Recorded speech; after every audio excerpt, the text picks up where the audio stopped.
Welcome to Newsblitz. I am Aonduna Inga. The Independent National Electoral Commission says it will write the Inspector General of Police, Baba Ahmed, to investigate and prosecute the resident electoral commissioner for State, Hudu Ari. The commission reached the decision on Tuesday at the technical meeting attended by National Commissioner of INEC in Abuja. INEC has also decided to write the secretary to the government of the Federation, Boss Mustafa, to brief President Muhammadu Buhari about the action of the REC. The meeting comes barely 24 hours after the electoral umpire ordered Hudu Ari to stay away from its office in Adamawa.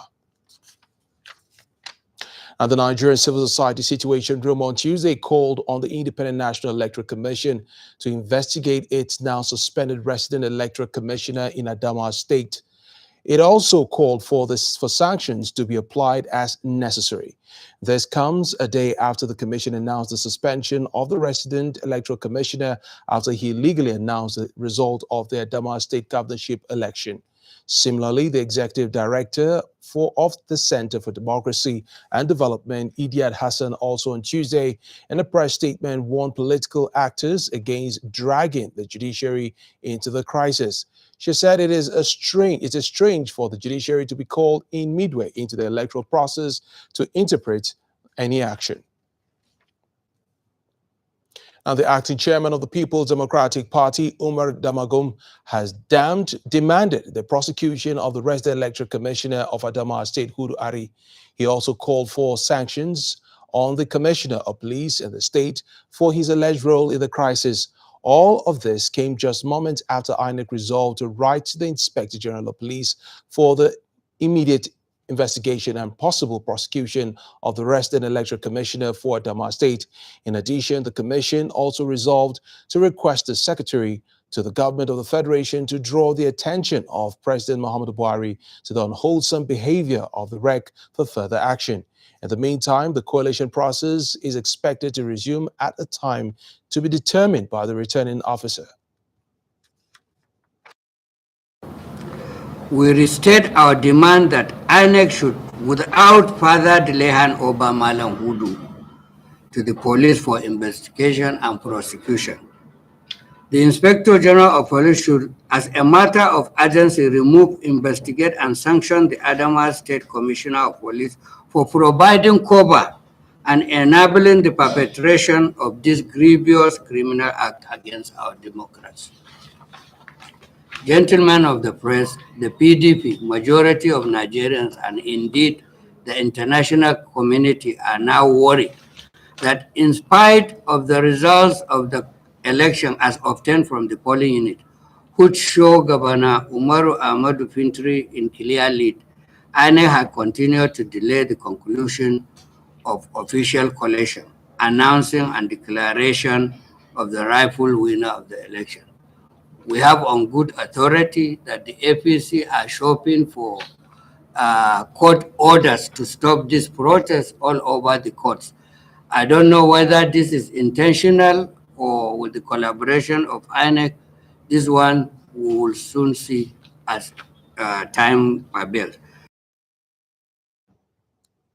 And moving to the courts, the Justice Inyang Eko of the Federal High Court in Abuja has temporarily declined to hear an application by Aisha Dahiru seeking an order of court restraining the Independent National Electoral Commission from invalidating her declaration as winner of the governorship election in Adamawa State.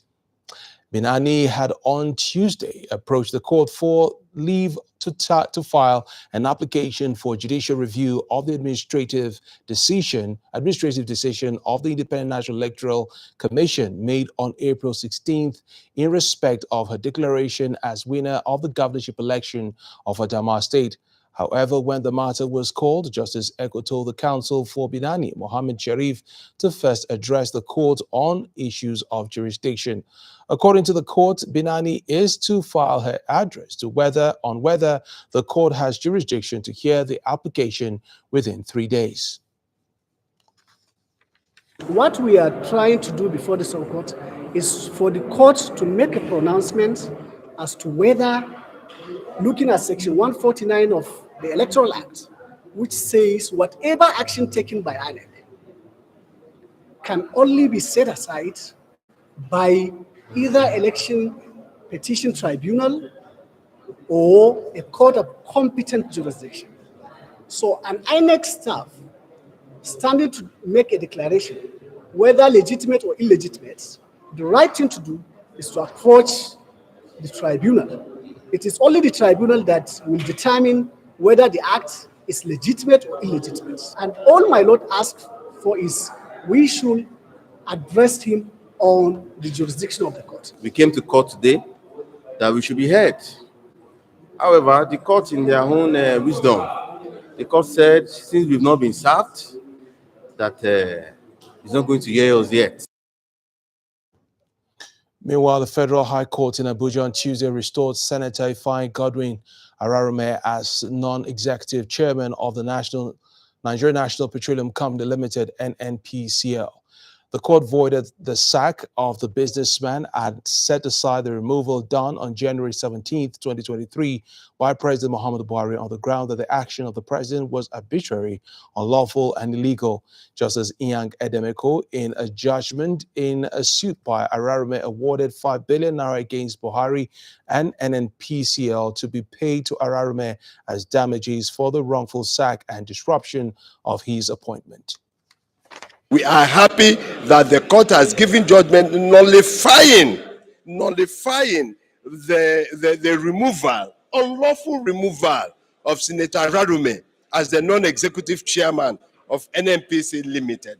And you see, this is a very far-reaching judgment. All the decisions taken by the illegal board, they have all been nullified from date till of that letter till now.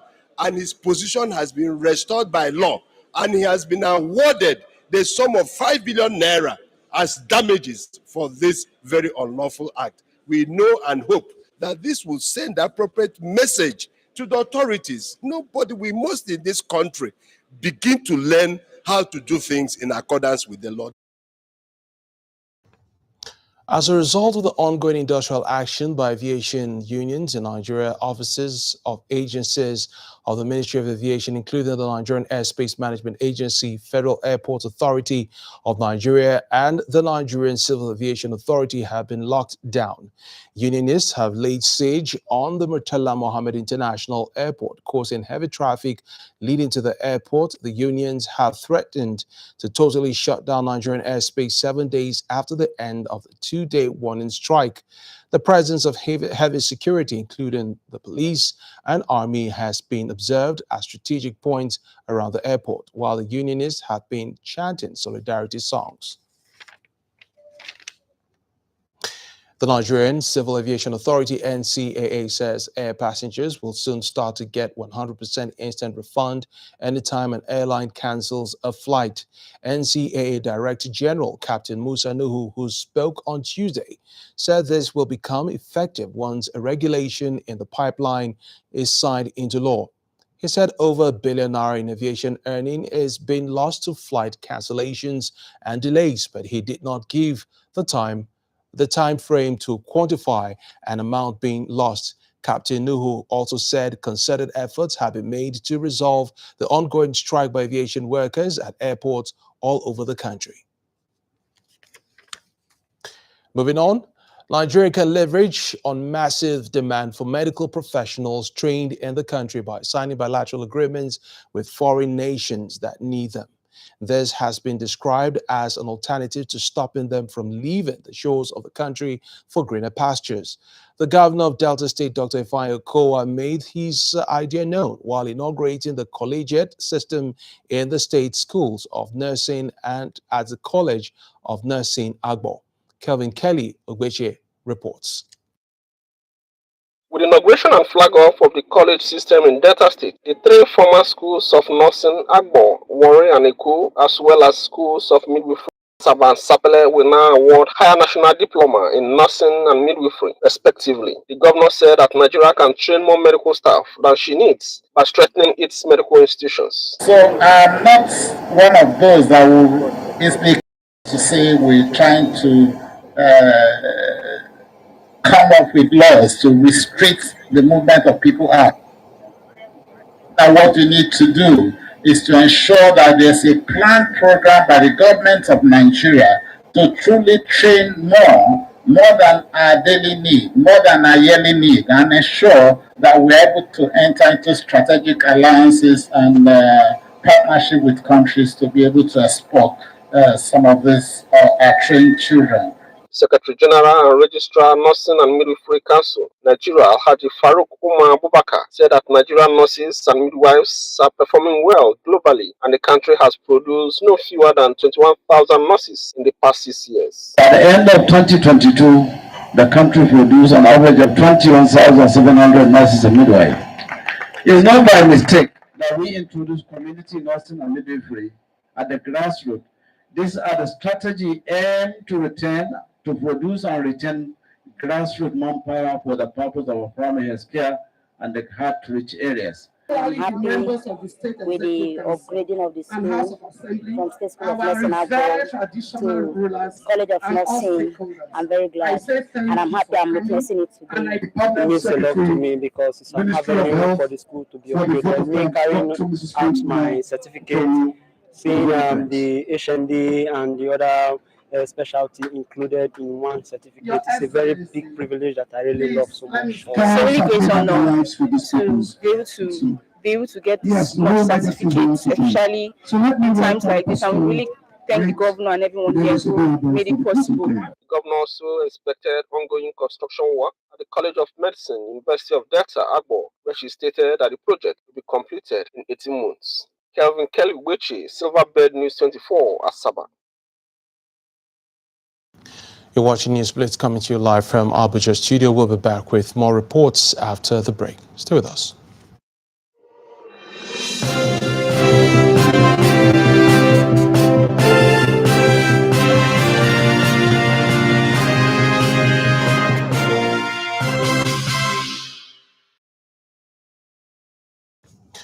Welcome back. The Executive Secretary, Nigerian Christian Pilgrim Commission, Reverend Yakubu Pam, has said that the Commission will commence the 2023 Easter pilgrimage exercise to Israel and Jordan on 26th April. Reverend Pam stated this in a Abuja briefing of the media on the successful conclusion of the December 2022 main pilgrimage to Israel and Jordan. Our correspondent has the report. Pilgrims Commission, Reverend Yakubu Pan, said the 2023 Easter pilgrimage exercise to Israel and Jordan will commence on 26th April. He said there are about 2,000 intending pilgrimage on ground to participate in the 2023 Easter pilgrimage. The next pilgrimage is coming up on the 26th of this month. We're targeting 26th for the Easter pilgrimage. The pilgrimage we just finished is that of 2022 main pilgrimage. The one we're about to go on is Easter pilgrimage of 2023, which will start at the end of this month by the special grace of God. And already we have pilgrims on ground. Almost 2,000 pilgrims are on ground, are waiting, together with those that will be adding coming up. Again. Reverend Pan thanked President Muhammadu Buhari for providing the Commission the enabling environment to operate. He also thanked the Secretary to the Government of the Federation, Boss Mustafa, for the support and the effective supervisory role over the Commission. We are grateful first and foremost to Mr. President for granting us the enabling environment, for supporting us, and also for making sure that this place moves forward administratively, financially, otherwise. Our President has always been here for us. Through the office of the STF, through the Secretariat of Government of the Federation, we are directly under the STF. He commended the pilgrims for their good conduct and for not using the platform provided by the Commission to escape. He applauded the participation of Ekiti State, Plateau, Osun, and Kwara, who made up the last batch of the 2022 December pilgrimage exercise. Now to some other stories. 4 suspects were paraded by the Under-State Police Command in connection with the killing of Temitope Olorifemi in a mob action at Ijoka Road, Akure, the state capital, on Monday last week. The spokesperson to the command, Fumilayo Odulami Omisanya, said the suspects were picked up at different points after investigation showed their alleged involvement. She disclosed that 7 suspects have been arrested, but after the completion of investigation, they would all be arraigned. Last week Monday, we had a case of jungle justice in Akure, in which a young man who was driving along Ijoka Road had an accident and unfortunately killed 1 commercial motorcyclist and injured 6 others. Unfortunately, those who were around who ought to have helped resolved to jungle justice. I am glad to inform you this afternoon that some of those people have been arrested. 7 people put together are in custody, but 4 principal suspects are here too. I don't even know. I don't understand. It's someone that pointed on me that I was there. I said I'm not the one. I'm not there, and people have been testifying all around. But still, they still see that I'm there because of the dead body that I saw, and whatever on the motor car. The murderer that is there. That is why I joined them meeting.